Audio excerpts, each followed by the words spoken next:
Hello everyone, this is Dane from Fantasy Forge Studios, and we are back with the Everlast podcast number 3, covering sessions number 4 and session number 5. And as always, I am joined by the creator of the game of Everlast, as well as the Fate Weaver, and the resident game master here at Fantasy Forge, Kyle LaFont. So let's welcome him. Hey everybody, how's it going? Can't believe we're already on episode 5. This is crazy. It's insane. 3 months. If you count session 0, it just keeps going, and we've been having a great time. When you're having fun, for sure. And hopefully the same for you guys too. Yeah, I think it definitely is. Again, we've been utilizing a lot of the new elements into Everlast that we've been doing, especially in sessions 4 and 5. We've been definitely utilizing a lot of the new Everlast additions, I guess. So we'll get into those a little bit later, but I guess before we really get into anything else, let's go over what this podcast is about. So for those of you who are just joining us, or this is your first time joining us, Kyle, do you mind giving us a brief explanation of what this podcast is about? Absolutely. So this podcast is for you, from the creator of Everlast and joined by Dane from Fantasy Forge Studios. It's a sneak peek into the creation of the game before the game's official release. So as of now, the game isn't released for those who listen to this at some point in the future, and it is currently in the final processes of being finished. So we're doing play testing and that kind of stuff, but this stream is essentially not to go into the nitty-gritties of gameplay mechanics, that kind of stuff that you don't want to hear necessarily on stream, something that would bog down a typical stream. But it also allows us to kind of look into what's happening in the adventures of Eklos Eos, our group of adventurers that are embarking through adventures in Everlast. Yeah, and again, those of you who are unaware, Everlast is the next big up-and-coming tabletop RPG. It's a wonderful mixture between typical normal tabletop RPGs like Pathfinder or D&D, and it takes a lot of JRPG elements and puts it in kind of a Tolkien-esque type of world. Again, the creator of Everlast is Alomnia, and Alomnia is the monotheistic god of the world. And yeah, I mean, we've talked a lot about it in previous podcasts. Feel free to go watch those to find out a little bit more about the lore up until this point. But I guess without further ado, Kyle, let's get into some disclaimer stuff. As Kyle mentioned before, this is a game that's currently in the process of being made, so we have some disclaimer information to share with you guys. So Kyle, take it away. Yes, so this game being in the process of being made, it is actually currently covered under the copyright of myself, Kyle LaFont, and Fantasy Forge Studios. What that means is anything that you hear over audio, gameplay mechanics, stuff such as the music that we use, photos, art, that kind of stuff. It's all under the ownership of Kyle LaFont and Fantasy Forge Studios, protected under copyright law in the United States. And that means just don't take it. I mean, we've been working really hard. I've been working the past 6 years of my life on this. And it would be a shame for someone to take it. But especially if we're trying to present it to you guys before it's actually released, we just want you guys to get excited about it and know what this game is before kind of like just a blind release of it. That being said, you can take whatever content you want and use it for your own homebrew stuff. You just can't take it, claim it's yours, and sell it. Yes, exactly. And, you know, I don't think anyone's going to be that dishonest out there. Again, we've got a wonderful community of followers who enjoy tabletop RPGs and enjoy all of our content. So I trust each and every one of you, and let's continue to have fun with it. And so I guess without further ado, let's dive into sessions 4 and sessions 5 of Everlast. So do you want to give us, Kyle, a quick brief overview of what has ensued in the last 2 sessions? Absolutely. So the story thus far, where the group had last left off, they were tracking Duluth through Duluth, who's this man who stole this map. Again, if you want some of the information of the earlier parts of the story, go listen to the other podcast. Essentially, though, the group wiped out a camp of bandits, and Yuki, Luxalia, and Belbin were tracking this man, Duluth, through the jungles of Aishan Island. And as they were doing so, they encountered a jungle troll, to which they fought to the death, rescuing Duluth in the process. Back at camp, while all that was happening, so that was basically session 4. Yep. Needless to say, that was session 4.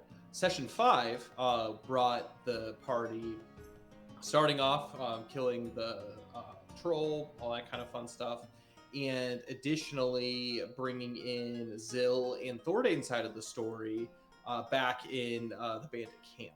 And so Zill took some time interrogating, doing that kind of stuff, just discovering what was around, eventually burning the bodies, to which Luxalia, Yuki, and Belbin taking Duluth, who was caught basically as part of troll larder, bringing him back to the camp to where they discovered the bodies being burned. A lot of things happened. A lot of planning went into what the group was going to do. And essentially what ended up happening is they decided that they were going to try to sneak into this jungle keep. There's a sorcerer inside this keep who is employing basically the bandits, led by Duluth, to bring them individuals for whatever reason, pretty much sacrifice to some degree. And with that, they were given safety in the jungle and whatnot.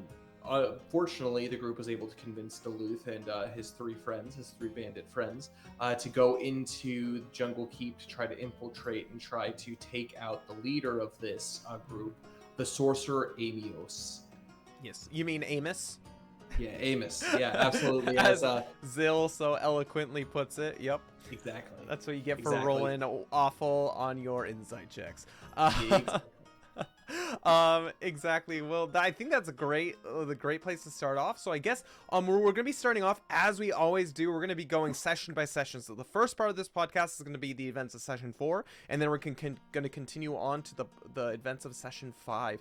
And so since we did a short explanation of the story so far, I guess we'll just go right on to the jungle troll. So where we started off for sure is Yuki, my character, as well as Luxali and Belbin, had snuck into this troll camp, and not only were we noisy about it, but the troll came in and spotted Luxalia right away. And I know, talking with Connor, again, the character, or the person who plays Belbin, oh boy, our stealth and our rolls at that point had been absolutely horrendous. Luckily, things did turn around for us a little bit during that troll fight. Yeah, the current progression of the story on where Ecclesiastes is supposed to be, they're way over leveled for this current iteration. When the Aishan Islands adventures eventually do get released at a much later date, this will be one of the first adventures that players could potentially go on. And with that being the case, these encounters are built to be difficult. Unfortunately, with Ecclesiastes being level 7, even with only 3 of them, this jungle troll was just kind of a piece of cake for the party. Where I can, I try to increase some of the challenge for the parties, as it were. However, this particular encounter, didn't need to necessarily be that. Like the whole purpose of this encounter is for the party to find this character, Duluth. Well, honestly, too, it was pretty easy, especially if it was level 1. That damage that jungle troll did in one turn to Belbin was nothing to scoff at. I could definitely see a level 1 character just having a very difficult time with that. What did he put out, like 30 total damage or something just in one turn? Well, that in general would completely annihilate. And actually, to be honest with you, I actually increased his DV and RV and then his attack. It was a lot. Do a little something. It was a base 16 for his RV, wasn't it? Yeah. I think for typical level 1 party, max damage would probably bring a player down in one hit. But normal, kind of average rolls could probably survive a couple of hits. So this jungle troll is technically for a level 1 through 4 party, the way that the class system is supposed to be with the patronages is before they unlock the defender, attacker, and supporter traits, they're supposed to kind of learn their patronage and balance the character between them. And so characters shouldn't be like, one person shouldn't be tanking all of the hits per se. They should be absorbing the hits equally amongst the party. That's kind of how that encounter's supposed to work out, and it's supposed to be relatively devastating to a degree.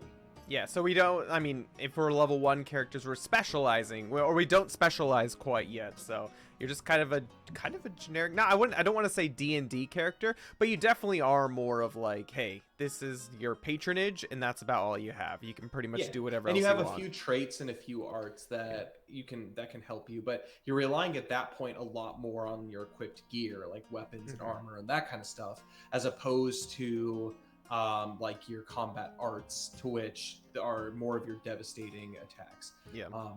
So, and then there's a number of results, but obviously I don't want to spoil those for those who want to play the adventure for themselves eventually. Like that, the nice thing about all of these encounters is if you're listening to them on the Adventures of Ekolaseos on the stream, that doesn't necessarily mean you're going to get the same results. And even some of like the plot hooks and storylines could be different depending on what decisions your party makes. Oh, for sure. And so this is just one of many scenarios that could have been an ending to what ended up happening to this jungle troll, which obviously in the end was slain relatively easily by Belvin, Yuki, and Luxalia. Well, I will say relatively easy. Nothing else was coming easy, and I think we talked about it before. We talked about it in the second podcast a couple weeks ago. But rolling with weariness really put a number, especially on Luxalia and myself. Luckily, Belvin was able to get rid of it, but Luxalia and I still have it, and which even has been addressed. Oh my gosh, it's been really addressed. And even until this point, Luxalia and I, like even up to session 5, still have points of weariness that we're struggling with. So I know it has definitely affected some of my rolls, and one of the rolls, which we'll get to a little bit later, that I had to roll with weariness, actually fate was intervened, and it was quite nice. But we'll get to that a little bit later. Super nice. Yeah, but after we defeated the jungle troll, we went and we actually discovered the character Duluth. So explain a little bit the process about choosing this jungle troll and choosing an environment like this for us to be able to encounter him in. Like, it was a disgusting troll hovel, basically, is what it was. Not only did we find Duluth, but we found some other characters as well. Yeah, absolutely. So when the players first actually meet Duluth, how it's supposed to be, is they meet him on the beach as someone who's under investigation for, or a suspicious person for the disappearing persons. As it turns out, with good checks and whatnot, players can find out relatively early that this is a man that they have interrogated, that they're chasing into the jungle. So some people might have prior experience about an encounter with him, and so have like prior thoughts about this man.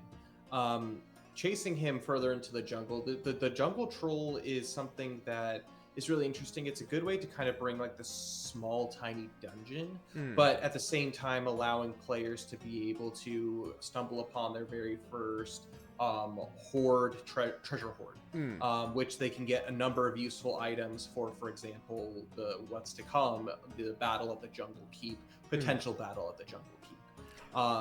Basically, the bandit camp and this troll cave are supposed to be places for players to be able to get some information, make some plans, rest a little bit, but also gain items to be able to help them survive something that seems relatively unsurvivable, especially at such low levels. And so they made their way into this troll cave, to where they followed their nose about this rank smell deeper into the cave, to where they found a troll larder, which essentially what that is, it's like a meat locker. Disgusting meat locker with blood all over the place. There were sacks with different individuals in them, and the only one that was alive was Duluth. So the kind of the whole shtick behind this is there's things that are quite dangerous in this jungle on Aishan Island. It is the 6th age of Everlast. However, with that being the case, there's still an emphasis on the wildernesses of Everlast are still very much untamed. And there's very dangerous creatures there, even for experienced people who have lived in the jungle like Duluth for so long. And so the fact that like he's lived on this island surviving in the jungle, and that his greed got the most out of him following this treasure map to find treasure, he without the help of Eklos could have been done for in Troll Stew by the end of that day. And so the fact that they found them, it kind of presents the party with this moral quandary of what do we do with him? Like, he's a thief. Do we just leave him here to rot? Do we interrogate and get information? Do we take him as Eklos did and try to like heal him to some degree, try to like win him over to like their side?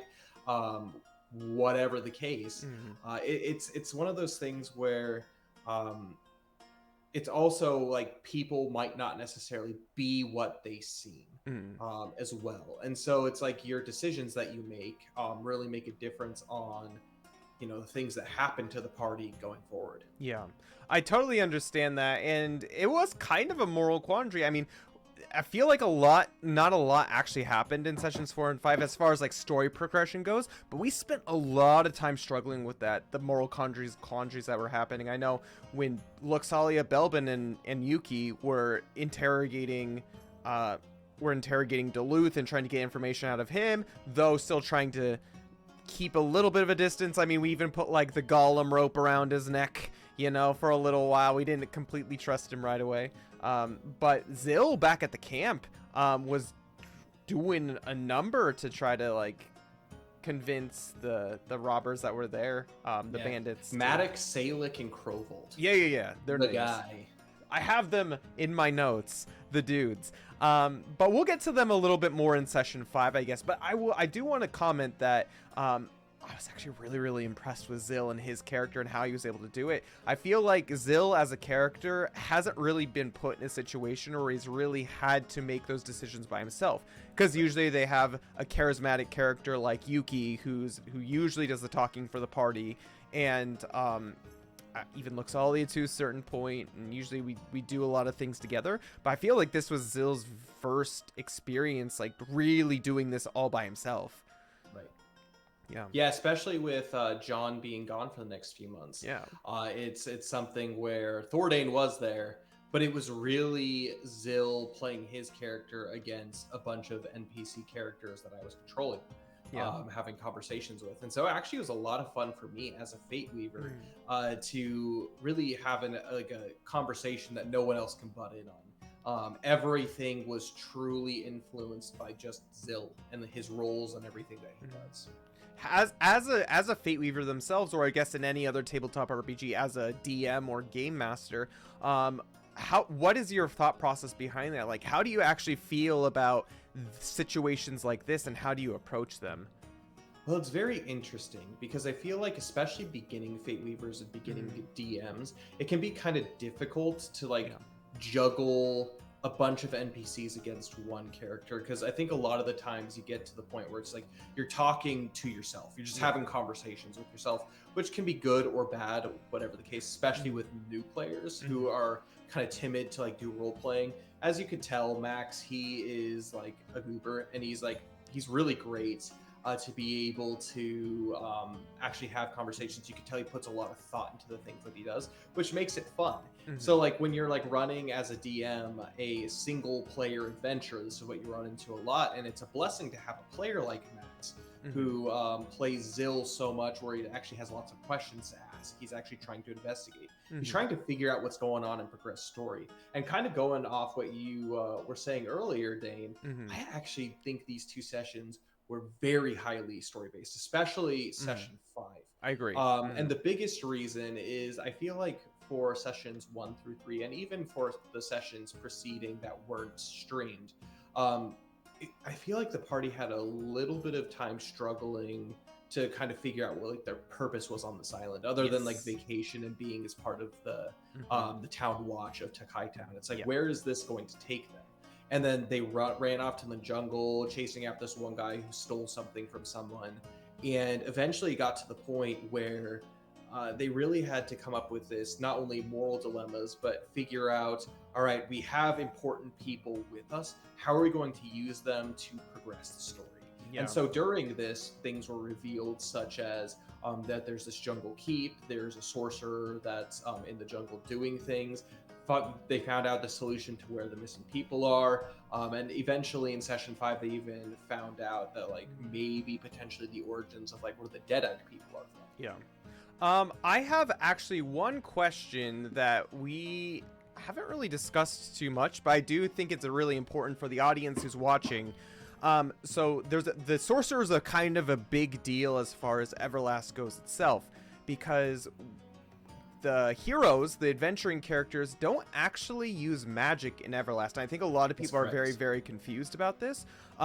We use Alomni, the power of mana, basically, which is the life energy that flows through all of Everlast, and we can harness that power, but it's not magic. It's power that comes from Alomnia that adventurers can wield to a certain extent. Well, and going back theologically, yeah. The way that I can explain this is I feel like it's become popular as like this term mana. It's referred to as as like magical powers that like exist, like that you can use arcane arts and like that kind of stuff. I think of like, for example, like Doctor Strange and like the sorcery versus witchcraft and like that kind of stuff. And it's not any of that. Where the mana, the term itself came from is actually from the Hebrews in the desert, the Israelites, when they had escaped Egypt. They were wandering throughout the desert, and they were actually being sustained because there was no food or anything out in the middle of this desert.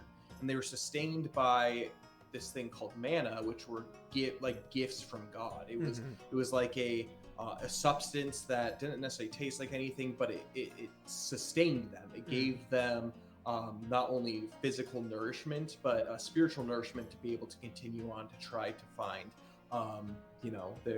their temple is essentially Jerusalem. Yeah. And so that's more where it comes from. It's not necessarily like the typical RPG mana, where it's just like this like magical energy. It is an energy, but it's like a gift from Alami. It's a gift from this monotheistic God, and it's his power going through the rest of the earth and through these people. Interesting. I know, like, to us character players and stuff, we're very much aware of this. Obviously, we've been involved kind of in the creation, myself more so than the other characters, with you and helping you make this game. However, everyone's very much aware of the mana power, but we all found it very, very interesting when the sorcerer's name got mentioned. I think maybe for those who are watching, that kind of goes over your head, because magic is kind of a no-no in Everlast in essence. Like, when you think of sorcerer, everyone, whether it be NPC characters, whether it be just normal characters, you know something fishy is going on when something like sorcery is being thrown around, you know? Yeah, essentially magic in Everlast is part of the occult. And so the Void, where Malvish is the primary enemy of all, he exists in this place called the Void, and these cultists, the occult, is the attempt to contact him and link him to Everlast. And so those who dabble in sorcery actually don't get their power from Alamia. They get their power directly from evil, and evil itself, which is Malfish. So there's going to be something very fishy going on there when there's magic wielders in this world. Well, we'll get to it a little bit later, but I know, especially in session 5, the later parts of session 5, we were like, I think you did a great job of really making us feel that as like player characters. Like, I was very much on my toes when we entered the jungle fortress, and like, I felt the evilness, and I felt like there was just something fishy going on, which any other games and stuff that I played, that's really a really hard emotion to evoke. But I think that's the power of setting a big dichotomy between the evil and between the good in Everlast. And again, I think it really adds to the story, and I was on the edge of my seat. I don't know about how you felt, but I know the other characters were as well.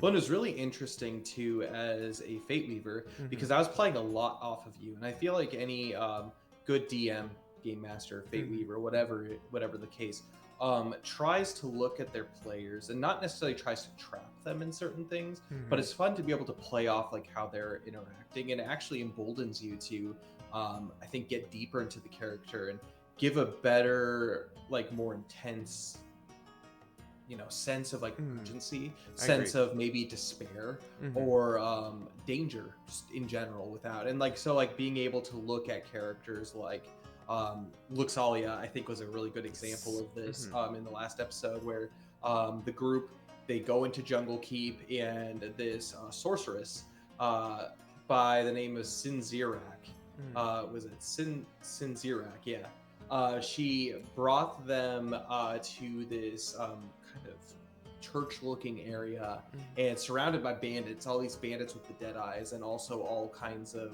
cultist-looking individuals.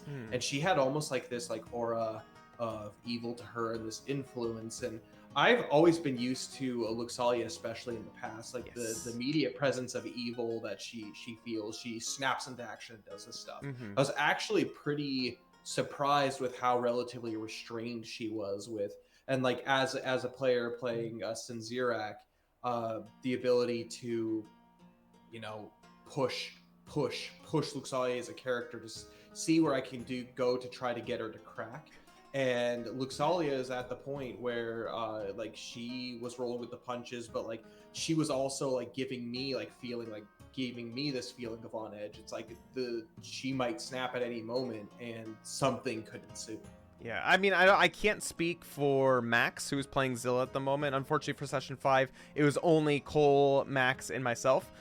However, I was also kind of playing off Luxalia as well, just knowing the type of character Luxalia was, and it was an evil environment that we had stepped foot in, I guess you should say. Yuki as a character, I know, like in my own personal mindset when I was playing, she was on pins and needles too, and literally was kind of just looking at Luxalia, and whatever she was going to do next, Yuki was going to follow, because Yuki knows that Luxalia is a little bit, as we talked about in the last podcast, spur of the moment. Like, she kind of does things without really giving it a second thought sometimes, especially when it comes to things that are like void and evil. She hates, absolutely despises. So Yuki was almost just ready to get on with the fight. The thing is, though, we didn't have our armor on. At least some of us didn't have our armor on, so I'm glad she didn't, because we would have all had like a 0 RV, which would have been really bad.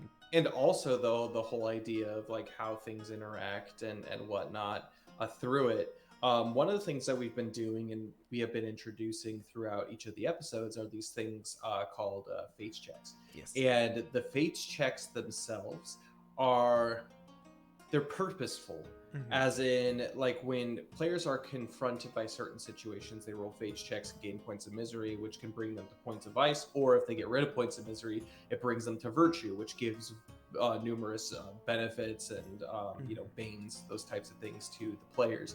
However, one thing that I was actually surprised that nobody noticed is you guys haven't had to roll a single fates check inside this. We haven't, yeah. That's true. I'm surprised Luxalia hasn't rolled one either, because the one thing that's great about the fates checks are they're really also pertained to the characters themselves, and we know what a pious character Luxalia is, or at least she struggles with her piety. It's definitely the thing that's foremost on her mind. I'm surprised she hasn't rolled one at this point, so I don't know what you're thinking, Fate Weaver. What is in your mind? So with that, you guys actually, the way that the scenario is written, have already are supposed to have rolled fates checks for certain situations. Okay. Within there, although it was very obvious actually during the session 5, that Luxalia mentioned to herself actually really regularly, I'm praying really hard. Like, she's not saying anything, but like inside she's praying. Where I actually took that as a Fate Weaver to be like, all right, well, I'm gonna actually use that as some kind of spiritual protection around her and the group at large. I mean, obviously, if other like crazy bigger things happen, maybe presence of void energy, whatever the case, things could happen, fate rolls might be rolled, but it's actually Luxalia currently right now in her avid prayer in the moment that is actually protecting the group. And Cole doesn't know that as a character. I mean, sure, if he listens to this, he'll figure that out and be like, oh, maybe I'll do that all the time. Like, don't take advantage of that. But it's one of those things I felt like in that moment, like, it made a lot of sense. Where it's like you have all these bandits that are around the group, and they all have like these dead eyes, like almost like under some kind of like trance mind control in a way. Yeah. Where Eklos is just as rowdy as ever and whatnot, and they're seemingly unaffected, to the point where even Sinzirak, she mentioned to them, like, she did. Oh, you've got spirit in you. You've got almost kind of like this like spunk, this hope in you that by the end of your time here, you will no longer be feeling that. Yeah. And but even during that, like the avid faith to Alamnia that they'll make it through, and I guess just by they haven't spent much time in this place. The spirits are still relatively high for Ecclesias, I think. Oh, I agree. I definitely agree. And actually, I wrote down the name. You see that a lot in the character Salik, right? That's his name, the young lad, one of the bandits. Definitely, he's the meekest of them, and again, we'll talk about it a little bit more, maybe in a couple minutes or so, of the bandits themselves and exploring it, because there was actually a new mechanic that we did.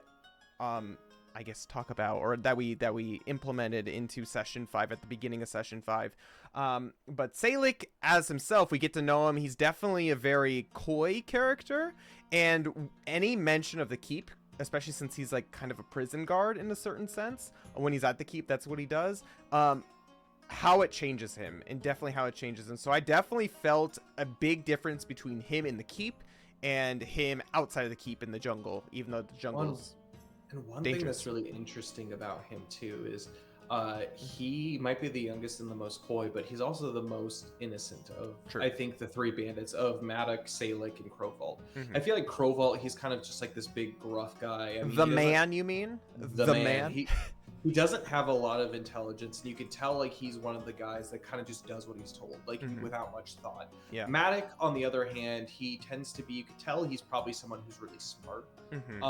But you can tell that like his time inside that keep has kind of gotten to him, and so it's made him quieter, it's made him more reserved and more secretive to the things that he's felt. Yeah. Where I feel like Salik, being one of the younger, kind of more influential people, actually he's more human than I think the other 2. I agree. Because he has emotions on these things, and he, even though he's a bandit and he lives this kind of really bad lifestyle, the things that the people he's bringing into that prison, the people that he's guarding and whatnot, he sees the suffering in them, and he also feels the void and energy that's around this place. And it genuinely is affecting him, and you can see that is currently in the process of, his hope is being drained, and you could tell like in his innocence he's still somewhat trying to fight that. Yes. I agree. And I mean, honestly too, he's probably the character that saved those 3 bandits and kept them alive, to be quite honest, because he's the one who gave up. He's the one who bent the knee to Ecclesias when we initially attacked the bandit camp, right? And Correct. if it wasn't for him, I think Belbin would have just ripped them all asunder, just Belbin being Belbin, or Thordane being Thordane, or whatever, even Luxali was kind of like going in to like just kill them as well. But Salik was the one who pleaded and begged, and actually kind of Yuki felt a little bit bad for him, and that's why she decided to put her sword down. I know, coming from Yuki's side. Well, I guess that's really all that happened in session 4. We're kind of continuing on to session 5. I guess the journey so far, Kyle. So one of the new implementations that you've added in was maps. Actually, we have a lot of maps, and one of the map is of Aishin Island. So yeah, we have it right here. So this is the map of Aishin Island. I love how we have the Everlast logo over the top. Totally fine. Yeah, Vorpal board. Still trying to figure out kind of the nitty gritties of this, but this is Aishin Island, and actually for the longest time until actually last session, the players had no idea like what Aishin Island actually looked like. And so the group where they came in through the bottom here to Takai Bay, to Takai Town. This is where they had been spending a lot of time here on this map. There are 2 main establishments that are here where people live. Takai Town being one of them, the main one. And then all the way up this path, that's what this path tool represents, all the way to Flomberge. This is actually the capital city of where the Flame Draken live. They're Draken with gold scales, half dragon people, and they sit right at the base of Aishin Volcano, to where the great beast Nazrahim is one of the ancient dragons from the First Age slumbers in this volcano. And so the group hasn't visited here yet, but those are the 2 places. And so with that being said, Gold Draken actually make their way, and they travel this path all the way across the island, a couple days trip from Takai Town to Flomberge, about a 5-ish day trip because of the denseness of this jungle. And they come and they trade their goods to foreigners and that kind of stuff. They're really meant for blacksmithing and that kind of stuff. So they are there, and then they make their journey back as they kind of switch people. And they obviously have places that they take up in Flomberge society. But it's primarily secluded. Not a lot of people make their way over, not just because it's not primarily Draken, but it's so close to the active volcano, Aishin volcano. Yeah.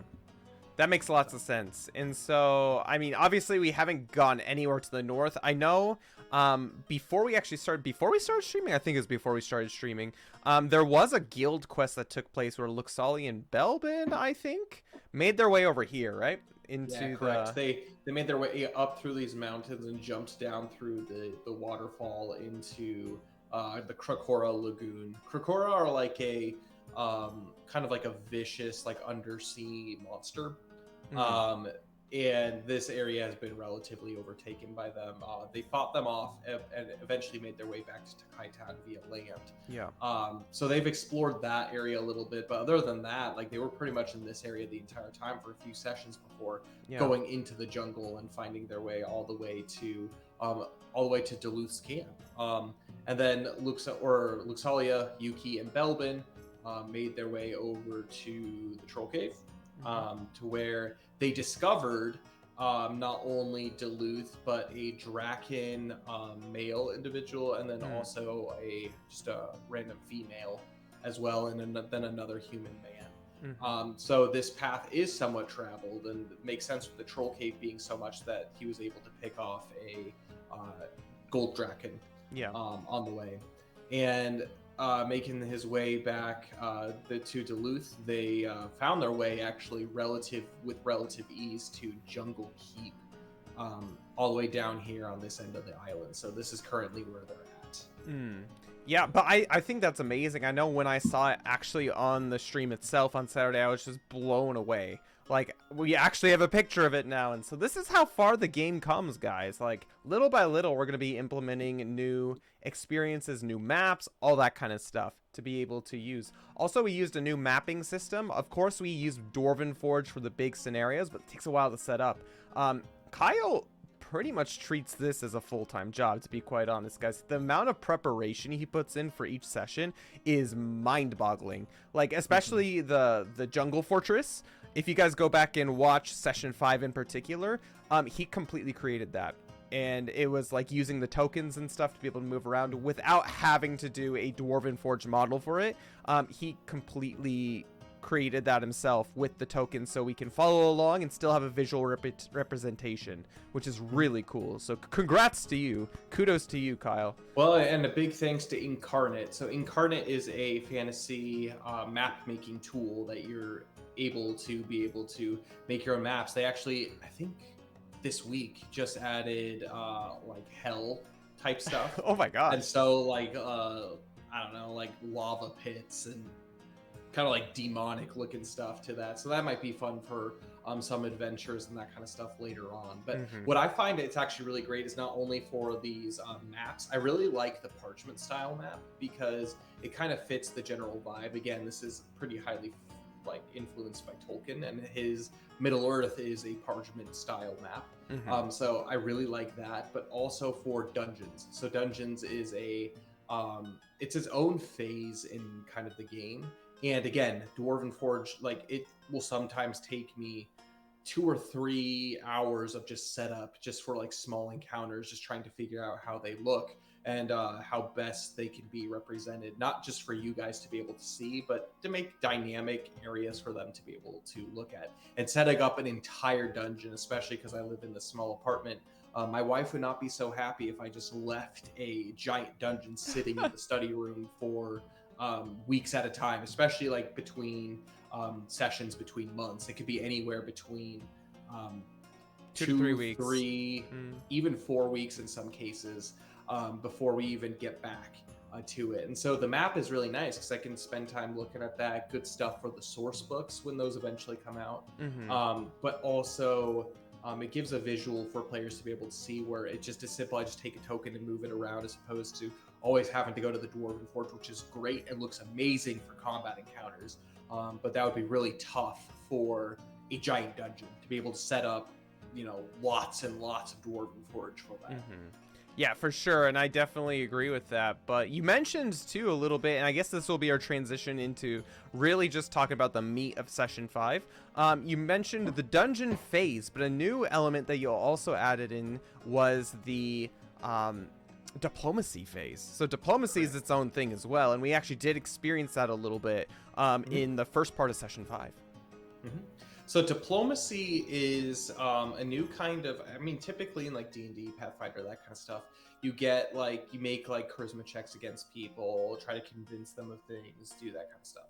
In Everlast, based on people's races and cultures, but also based on like lifestyles, that kind of stuff, people already have preconceived notions of other people, whether you favor them or dislike them, whatever the case. And actually characters, NPCs bring that in, like prejudices and biases. It's pretty realistic to how people are in the world today. I'm not necessarily just saying racist, but like people have prejudices based on like their upbringings and that kind of stuff going into a conversation.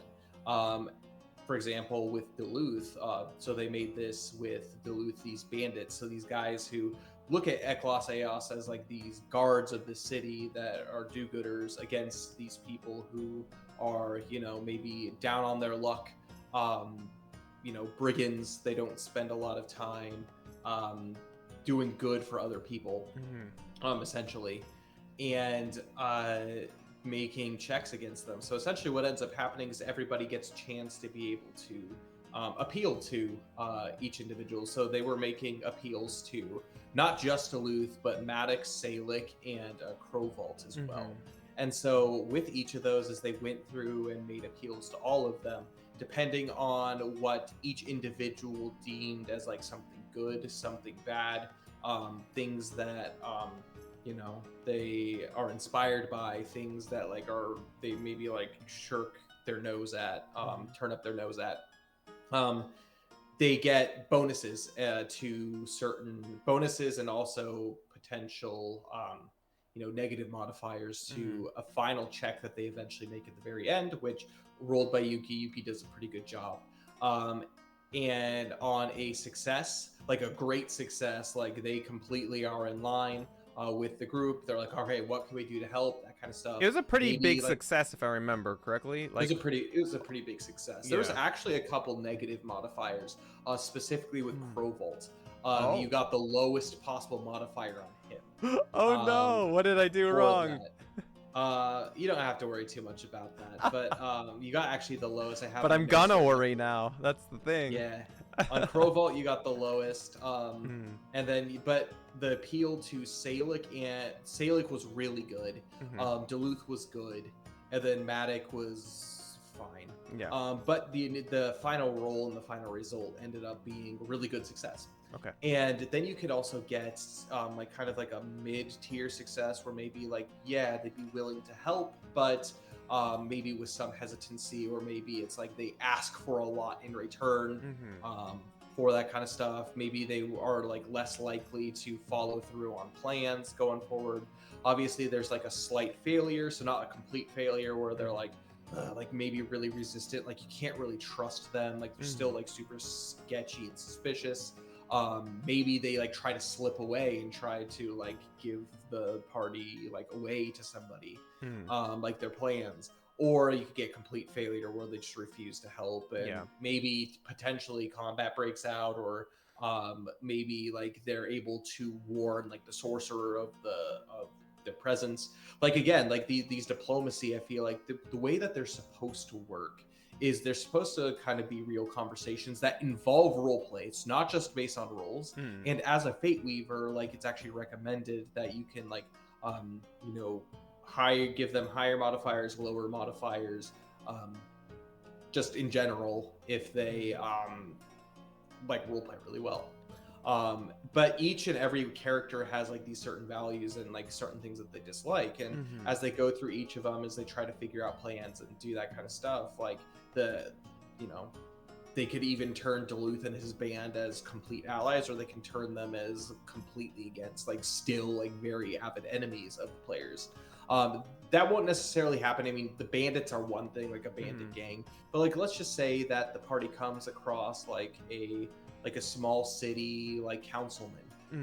A grand success might be something where it's like while they're in that place, they get like free food and lodging for the night, or if they it'd be something that's really nice, especially for a holiday phase. So they don't have to pay money to be able to do that. Maybe they're considered favored in that place now. Their reputation goes up in a certain region. Yeah. Or on the other hand, they could severely fail their check, and they're actually banished from the place, and they're not welcome in that place. Oh my gosh. Anymore. Imagine what we'd have to do for that. Yeah, and I mean, like, there's a lot of like things that do take place. Like, for example, if you're completely banished from Takai Town, that's like one of the main towns on the island. It's like, what are you going to do? Like, live in the jungle like Duluth? We're gonna join the sorcerer. That's what we're gonna do. Yeah, there you go. And so like there's very real repercussions for this. And I think it's one way to be able to scale out like the types of characters that you build. I mean, most of the stats on a character can go towards combat in one way or another. But I feel like a lot of players are like, oh, I'm in here for the combat heavy sessions and that kind of stuff. And, you know, you can put a lot of, stat points into strength, into your defense, and make, combat relatively easy, but your party might severely fail on like some of these things like diplomacy, and make it just really difficult to even just get rest, to get your holiday phases, like stuff done on your holiday phases, or even just things like movement and stealth. I mean, there's two really stealthy players, but Yuki, Luxalia, and Zil are very clunky. Yep. And so like maybe like sneaking into the keep, the jungle keep was not the best way, so they found a way to be able to like sneak in as like a new guard, so like their presence is known, but they don't have to necessarily like hide in the shadows, per se. I mean, I definitely think that the diplomacy is something that's really cool. It not only adds depth to NPC characters, which I oftentimes feel like is very much overlooked. It allows you to build relationships with NPC characters. I often feel like make them memorable too. It's like when you go, like for example, Duluth, like he at first just seemed like this random bandit. Now you know a lot about him. You've like actually like helped mend him. You've had this conversation. Now you currently have a plan with him to try to overthrow someone who is evil. He better not like go against us, because I gave him that big old ruby, you know. True. Medium ruby. I was being nice. I probably went a little bit too overboard with that, but it's fine. Maybe he'll give it back if I'm nice enough to him. Who knows? Doubt it. But yes, it adds that, but it also is kind of like one of those little JRPG kind of elements that you get. Like, you build relationships in JRPGs, right? With specific characters in order for them to either join your party. I think of like Fire Emblem, for example. Fire Emblem Three Houses, Fire Emblem Fates.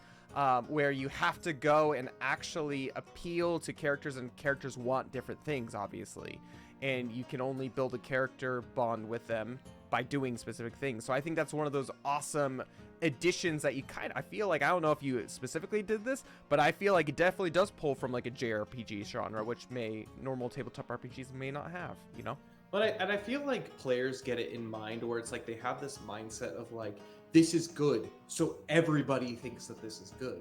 That's not necessarily the case. Like, some people might be good NPCs, like good rulers, but like maybe they just simply wish to live lives where they're not bothered by things from the outside world.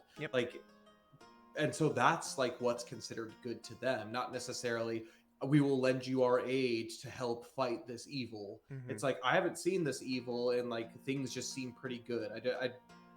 It doesn't necessarily make them bad, but like people's values are different. They're not every single person is aligned, and not every single person is as virtuous as the party claims to be. Very true. Like, even like with a group of bandits on the other end, like you don't necessarily appeal to them and be like, oh yeah, like robbing, thieving, like, yeah, that's good stuff. Like, that's maybe not necessarily what they are. Maybe, like, for example, like Salic is put into this bad situation, and he's young, and he just seems like he values like protection and safety and people around him, not necessarily for the thieving lifestyle per se. I mean, I definitely agree with that, and I love it because I think it just adds a lot just to the game itself. Like I was mentioning, I feel like not a lot happened, but as you mentioned as well, I feel like it was very important for the story, and all these little elements add to make it what it is. And so I definitely think it's very, very important, very, very interesting. And I guess we talked a little bit about it, but rolling for loot. Rolling for loot's another thing. We talked about it a little bit last session when Belbin rolled for the Sertang. However, we actually had something happen that hasn't happened yet. First time it's happened, and we absolutely love it. But there was a situation where Yuki, I guess, she was rolling inside the bandit camp inside one of the little caves, and she was rolling open a chest, and this was maybe the second time we've ever used it. But explain the looting system a little bit more again. Go a little bit more in depth about that. So the looting system itself is basically, it's a skill check, and based on the result of the skill check, so whether it's like a horde roll or whether like there's different kinds of rolls. So there's a looting roll. So looting roll is stuff on people's bodies. So if you're like looting bodies or like that kind of stuff at the end. There is a treasure roll, which what that is if like you're like opening chests, that kind of stuff. And then there's treasure hoard rolls, which are just like that to a bigger degree. There's potential to get like more intense like special items and that kind of stuff. So essentially what this treasure chest was a treasure roll.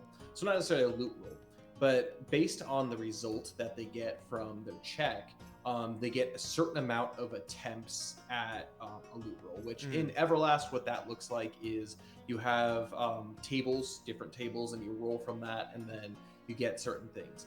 I actually have an Excel spreadsheet where I can make it completely RNG and completely random from a set list. So I went through and I like made it. It's like this has like a 5% chance to drop. This has like a 1% chance to drop, whatever the case. What Yuki ended up rolling was two different things. So she actually got 2 weapons drops. The first one turned out to be the kunai, the steel kunai that she ended up giving Belbin, which in turn actually helped her because it allowed her to be able to keep whatever she found in there. And then the second roll that she had was a really like not so good, and so she actually appealed to fate. It was actually, if I remember correctly, it was a 3, but since Yuki currently at this point has 1 point of weariness on her, it was -2 on the roll itself, meaning it was a critical failure. And I appealed. I'm like, please, I want something good in this chest. And you, lo and behold, continue, Kyle. Yes, lo and behold, Noom, who is actually one of our Patreon supporters, so kind of where this comes in. If you subscribe at the $5 level, you get 1 use of hope. If you subscribe at the $10 level, you get 2 uses of hope per month. So per month. Noom used his 1 per the month, and it turned out to be amazing. Essentially what hope is it is a reroll. Which is awesome, especially in the situation when you have a struggle. It's or despair, whatever the case. Like the hope allows you to reroll. Really, really strong, potentially. I mean, it could potentially not help you so much. But the thing is, what it did was it allowed me to be able to roll on the treasure. And so what he ended up rolling was a rare item. And take this into mind. There's a lot of rare items in this game.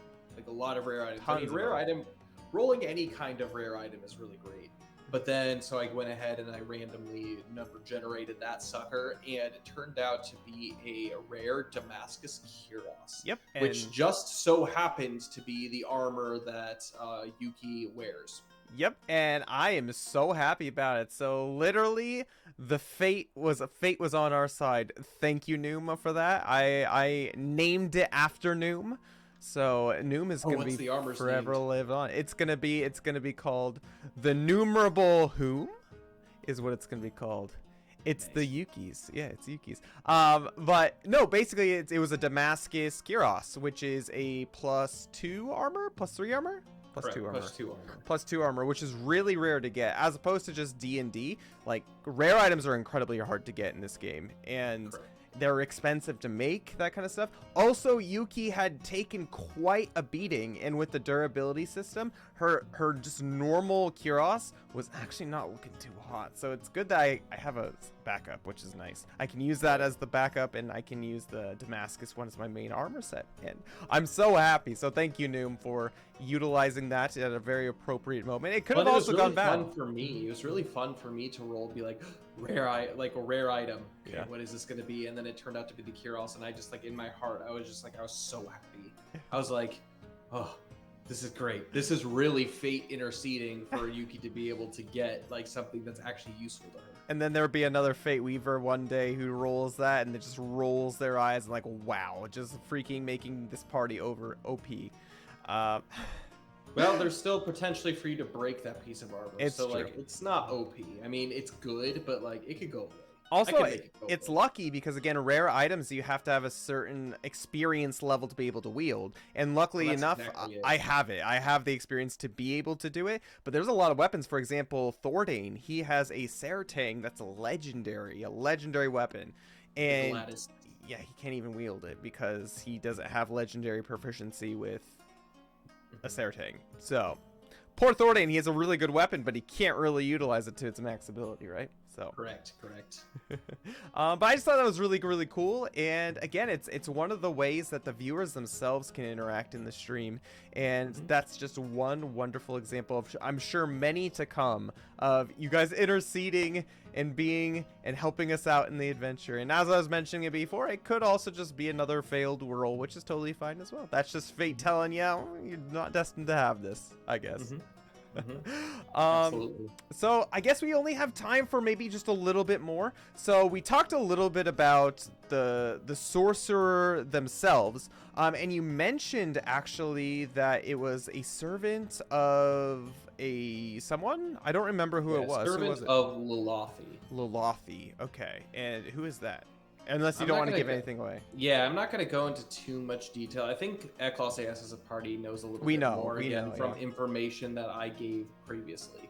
Mhm. Essentially, Lulathi is an evil spirit who hasn't quite formed a bond to Everlast.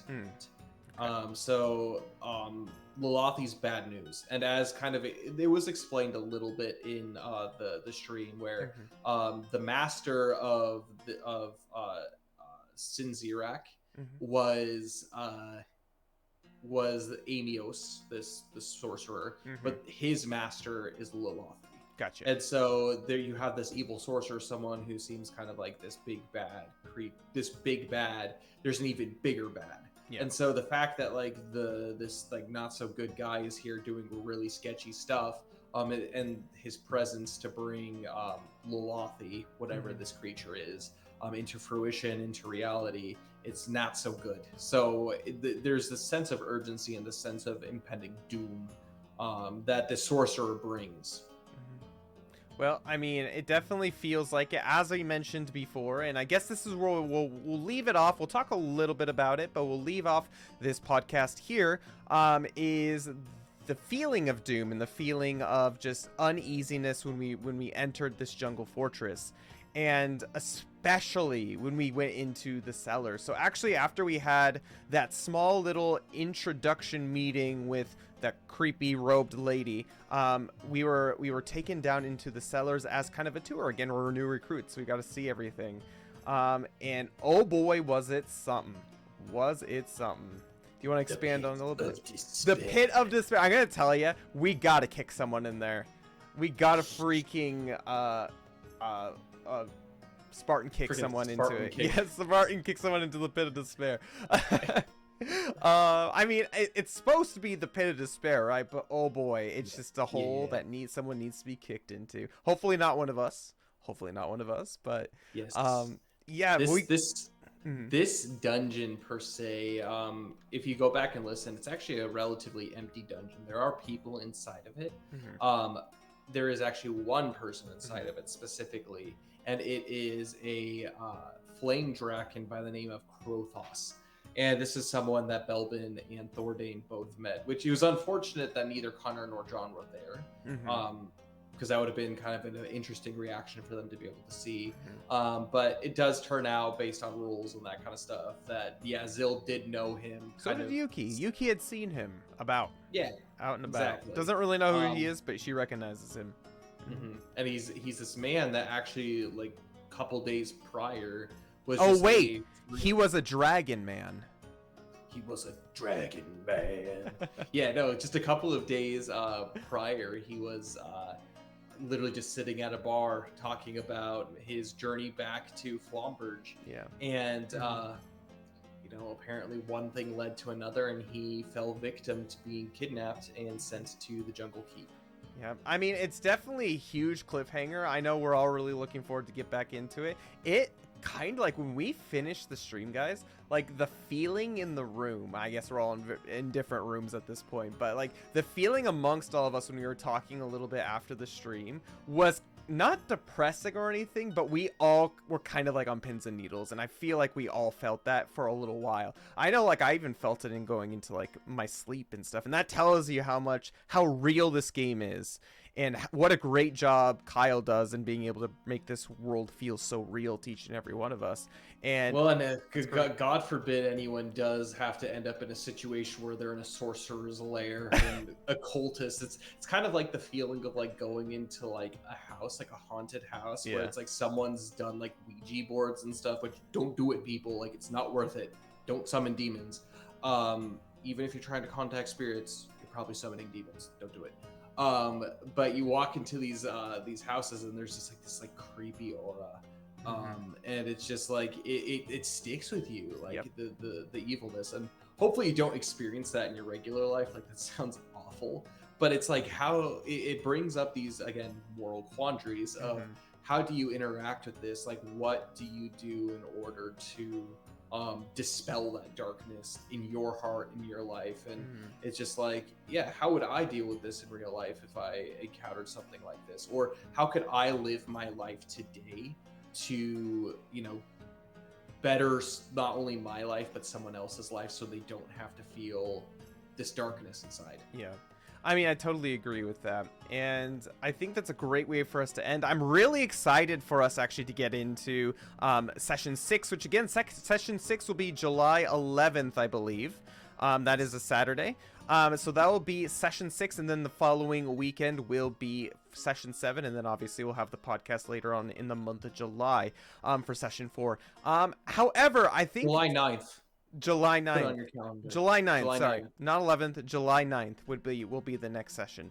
And I guess without further ado, we don't have any questions today, but I actually do want to pose a question to you, Kyle, and I'll answer as well. Has there ever been a time in your life where you have, in your own personal life, felt those pins and needles, whether it be a situation that you've experienced other than just Everlast, like just going through life and you just feel it? Absolutely. Yeah. Give me one example. I feel like anxiety tends to do that, especially when you are, in a situation where it's not so easy to talk. Actually, today is a really good example of this. So I live in Japan, and I was walking to the stations, and those who don't know, like, when you live in a place with humidity, bugs are unnecessarily large. Yes. Unnecessarily large. So I was walking to the station with my wife, and all of a sudden I hear her freaking out. And I turn around, and there's this huge bee, like this big. Oh no! Huge, enormous. And I thought it was a bee because it was kind of moving chonky and slow. And I had my mask in my hand because we're still wearing masks in Japan. And I kind of whack at it, and it leaves my wife alone, but it starts like kind of chasing me. And I'm just like, oh my gosh, and I like book it back a couple of feet, like waving my mask in my face. Oh And no. I kind of whack it with the mask, and it flew by me, and it went into the tree. And my wife, she was telling me, she's like, you don't whack at those things, they're gonna sting you and they're gonna bite you. But we were walking, because we were walking to the station, and like for like literally like a few minutes, like the hairs on my neck were standing on it, and just wondering if it was gonna be back to get me, like out of revenge. As like, so that's one like. As someone who also lives in Japan, I totally understand that feeling. We have massive spiders here. We have golden orb weavers, and I always am like, every time I go outside, especially at nighttime in the summertime, I'm always so nervous I'm gonna be walking into one of their webs and stuff. I'm just tall enough that like Japanese people are generally pretty short. I'm 185 centimeters, which is about 6'1" for those of you who live in America and don't use the metric system. That's literally, I'm just tall enough where I'm pretty much taller than all Japanese people, but just tall enough to like hit the webs where spiders like start building, because they try to build as low as possible without being in people's view. So I always feel that way. I have one specific situation that I'm thinking of from my childhood. In particular, it's a little less serious than killer bees coming after you, but it still lingers in my mind.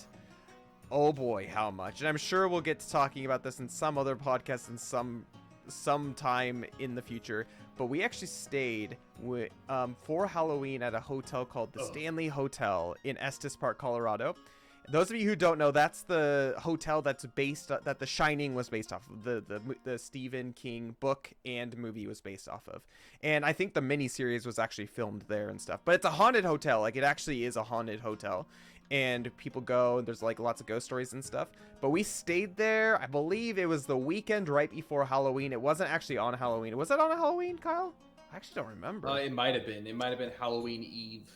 Yeah, but my uncle had a party there basically, and he rented out the ballroom, and we went and we enjoyed. It was actually a really fun party. It was just again kind of like a costume party. We were like 9, maybe 10 at the time, so young, really afraid of ghosts. Kyle and I both growing up were just so terrified of ghosts, still terrified of them, to be quite honest, but fascinated by them. But we happened to be on the 4th floor of this hotel, which was the most haunted floor, and Kyle, myself, my dad, and my younger brother Cole, which you guys know plays Luxalia, we stayed in one room. And again, being on the 4th floor, which is kind of the attic floor, like these old buildings, like really small and just like really pretty, like old pretty. It's an old hotel, but kind of creepy too, especially when it's dark out. But the next door, especially when there's the like stories of like all the horror. Like a couple of years previously, we took a ghost tour of this place, and so we were aware of just like the general like supernatural activity that existed here. Yes, and so because we were aware of it, like I know I couldn't sleep. So basically, there was one bed in there, and it's a king size bed, I believe. So Kyle, Cole, and my dad were in the bed, and then I was at a cot at the foot of the bed. So I was just terrified the entire night, like not even being close to anyone, just kind of being on my own. But my sister and my mother were staying in the room next to us, and it actually happened to be the most haunted room in the hotel. Apparently stuff happened. Like, for example, one creepy thing that happened that we all witnessed was my mother took a shower before the party that happened. And it was kind of in the afternoon. It wasn't at night. It wasn't creepy or anything. And she came out of the bathroom, and actually in the mirror, like where the fog had fogged up the mirror and stuff, it was in the shape of a face. And it was I know, terrifying. like some people would say like, well, maybe because they're a haunted hotel, they go in there and they put like grease or something like on the window to like make it so that always happens. But it didn't happen for the rest of the time, just that one time. Just the one time, and it was just like in the creepy shape of a face, and we all saw it. It was just the creepiest thing ever. Also, apparently, like things would move around in the room at night and stuff. My sister's super fascinated. My older sister's super fascinated with the paranormal and stuff like that. So she actually, I think, slept fine and was doing okay. I don't know how my mom did really, but apparently stuff happened while they were in the room. But oh boy, I know at least when we were in the room with my dad, it was just like the most terrifying thing Well, ever. let me preface this too. So our rooms were right next to each other. So like we were in one room, and then there was a closet, and then there was a wall, and then it separated our room from my mother's room. and there was like this nook on the outside in the hallway where there was this bench, where there was this ghost bench to where apparently at midnight or whatever, like all these ghost orbs come, and like if you take pictures you can see them, and a lot of spirits gather around that area. So that's right in between the two rooms. So continue. Yeah, that's right between the two rooms. It being Halloween, obviously there's going to be people who are inebriated, whether it be drinking, that kind of stuff. There was one person, though, like in the middle of the night. I can't remember what time it was exactly. It was really like terrible. 2 or 3 in the morning. The clocks were broken. All of the clocks were broken in the hotel for some reason. I don't know why. But it was flashing 911 when it happened. It was the most terrifying thing ever. Those of you who don't live in America, that's like the number for like calling the police kind of thing. It's like, oh no, emergency. 911. Well, and also 9/11. 9/11 too. And stuff. That too. But it was just terrifying, that kind of thing. The clock was flashing, and we woke up for what little sleep we had about someone just banging on the walls, screaming, "Get it out of me! Crazy. Get it out of me!" And yes, it was crazy because when I had first woke up, because I was right next to the closet, and I didn't hear, like, I was like dreaming, and like I could hear that, but I woke up to the door, like the closet door going rattling, old ass door, yeah. Like, and it sounded like this person was on the other side of that door, the closet door. It's thin walls, old hotel, that kind of stuff. Terrifying. Yeah, that was probably the scariest part, honestly, was the closet just shaking and stuff. But obviously it was waking up the entire 4th floor kind of thing. But I guess what had happened was someone was in their room. They had drank too much. They also took some pills, that kind of thing. And they were freaking out, basically. They had like an episode. They were thinking like there was a demon or something inside of them. I don't know what they were thinking, but basically, like, it was severe enough where they ran out of the room, which was across the hall, and started banging on the walls and like scratching at the walls with their nails, to the point where like their nails were bleeding and they were leaving like blood traces all over the wall and stuff. And obviously the most terrifying thing ever, the paramedics had to come, the police had to come. Again, this like 2 a.m. in the morning. Yeah, they creepy had to strap this woman down on a strainer board, like because she wouldn't stay still. She was just freaking out. And yeah, and so they strapped her down and obviously took her to like the hospital and stuff like that. But oh man, like, it lives on in my memory. And that being said, I don't think I got any sleep that night, especially after that. I just couldn't. Oh, yeah. But you definitely have that pins and needles feeling. Yes. Long story short, that is one time I've definitely felt that pins and needles, and is to a almost creepier extent during this Everlast stream, I think, because again, it felt real, like we were actually there. So yeah, I guess that's one great question that we have that we could answer. What about you guys? Feel free to comment in the comment section below. What is one moment that you guys have felt that pins and needles, whether it be in gaming, tabletop RPG, or just in real life? Let us know. We would definitely be interested to hear your ideas about that. Definitely keep it though PG. Yes. Family friendly as much as possible. Family friendly. But yes, feel free to comment below. And yes, PG. I understand where you're going with that now. Yes, PG. And yeah, I guess we'll just do our quick outro, quick introduction. We're gonna talk a little bit more about some ways that you can support Everlast. Again, it is a game in the process of being created itself. So of course, by sharing our content, whether it be this podcast, whether it be any of our Everlast content, if you have a Twitch, if you follow our channel Fantasy Forge Studios on Twitch, and or share it with your friends. Again, we stream 8:30 a.m. Pacific Standard Time. The second and third Saturday of every single month is when we typically do it. Yes, and so feel free to share with your friends, whether it be just sharing our videos, sharing our links. We do have a website that you can feel free to go and visit, and again, that will all be linked in the description below this video, so you can check out all of those links, all those stuff. If you want to be able to support the game financially, we have a couple ways to be able to do it. Again, we're producing ourselves. We're not going through an actual publisher itself, because we want to keep the integrity of the game intact. The one unfortunate thing about being run by a publisher is a publisher themselves have a lot of say in like cutting aspects of the game, that kind of stuff. We want to keep it all intact in how it is, so we are actually publishing ourselves. And so because of that, we rely on the generosity of our fans and everyone who wants to see this game succeed as much as we do. So we have 2 ways right now to be able to support it financially. The first one is actually the Patreon. And so Kyle, I'll let you talk a little bit about the Patreon itself. I will put up the thing. There we go. All right, feel free to talk. Yeah, so the Patreon, as mentioned previously, there's 2 levels currently at the moment. There is the first level, which is $5, and what it does is it allows you to intercede during our live streams on Fantasy Forge Studios on Twitch to provide hope. And as we saw, it actually benefited. It won't happen every time, but it benefited Yuki in a really big way, given her a rare draw. So you can use that once per month, and then every month that you re-up that $5 level, you get another use of that. At the $10 level, which this is actually a lot of bang for your buck, Tons of bang for your you buck. get 2 uses. So you could either use both of them in a single stream, you could use one per each stream, whatever the case, to be able to help provide hope to a single roll of any of the players in that Colosseums.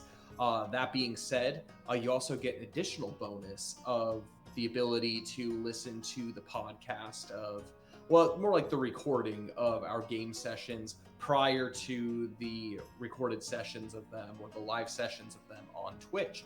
We don't have every single episode because, again, files got corrupted and whatnot, but it provides more than double of the content than you would get just on a monthly basis here at Fantasy Forge Studios for Everlast, as each session runs anywhere between 3 hours all the way up to some of them going up to about 6 hours. I know it's a lot to listen to, but it gives you something to listen to every weekend. So when we're not streaming on the 1st and the 4th, you can be listening to those. But we'll be releasing those to our $10 a month patrons as well. And again, I think that's a ton of bang for your buck. You're just getting more than double the content as far as that goes. Yeah, and you can and also you get to know Colosseums, and you actually can kind of take peeks inside, some of the inspirations for the early bits of Everlast. Because when we were playing this, it was primarily a D&D campaign. Yep. And you can definitely, now it's definitely Everlast, but the characters, I feel like themselves still have that character progression. Again, the RPG is the RPG role-playing aspect of it, which just because it's D&D doesn't mean that that's different, So you definitely can see the character progression for sure, from where each character started. And the second way to be able to help us financially would be to buy merch. We actually do have a merch store, guys. It is our Fantasy Forge Studios merch store. Not only do we have Fantasy Forge merch there, but we also have our Everlast merch, Everlast exclusive merch, whether they be logo designs. We also have chibi character designs. We're going to be adding some more merch in the coming weeks as well, so feel free to look out for that, whether they be water bottles, mugs, t-shirts, hoodies, that kind of stuff. Everything exclusively Everlast you can buy through there. I think it's actually very fairly priced, and all proceeds from that go towards the creation of Everlast. So not only can you rep your favorite character and or just rep Everlast itself, but you can, all proceeds that you do spend in the merch store go towards the creation of the game and the materials and the music and everything for that. So I think that's really, really cool. So for example, one of the things that we have are like stickers. So this is an example. This is Yuki, my character. So the artist who did these did an amazing job. So we have chibi versions of all the characters. We're going to be uploading our normal versions as well for you guys to be able to use as designs. But we got tons of stuff. We got tons and tons of stuff. Do you have stuff too? Oh my gosh. I do got stuff. We have the sticker sheet. Yeah. So those are cool if you're looking for the smaller versions of all of the characters, and also the Everlast logo. And t-shirts. We're gonna be doing hoodies. And one last thing, guys, we actually have the summer sale going on, so everything is at least $2 or more off depending on the product. And so this is your time to get it cheaply, at least cheaper than you normally would, and it will last through the end of August. So you guys have a couple months to be able to get lots of Everlast merch at a discounted price. And again, all of the proceeds will go towards the creation of the game itself. So you can also brag once this game is out down the line that you have the original merchandise from the very first streams of Everlast. Yep, I'm sure there will be some more merch and stuff that that comes out. But at the very least, you're going to have some really cool Eklos Eos exclusive stuff, which is really, really cool. So yeah, feel free to check that out. That's a good way to be able to support Everlast financially. And I think that's about it. Kyle, anything else? Any closing remarks that you have before we say goodbye for the month of June and welcome July with open arms? Just thank you all for all of your views, all of your support, all of your comments, your questions. Honestly, you guys make this so much fun to be able to, dive into this journey of creating this world of Everlast. Ultimately, this is for you guys.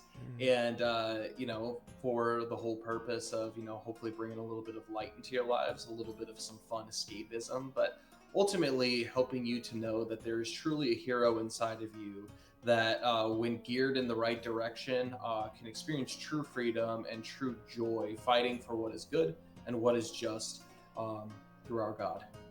Yep. And I think with that, we're going to leave it. So thank you, everyone, for watching. Again, lots of prayers, lots of love. We're always sending it out to you guys. And we will see you on Saturday, July 9th at 8:30 a.m. Pacific Standard Time for our session number 6. So see you then, guys. Lots of love. Goodbye. See you guys.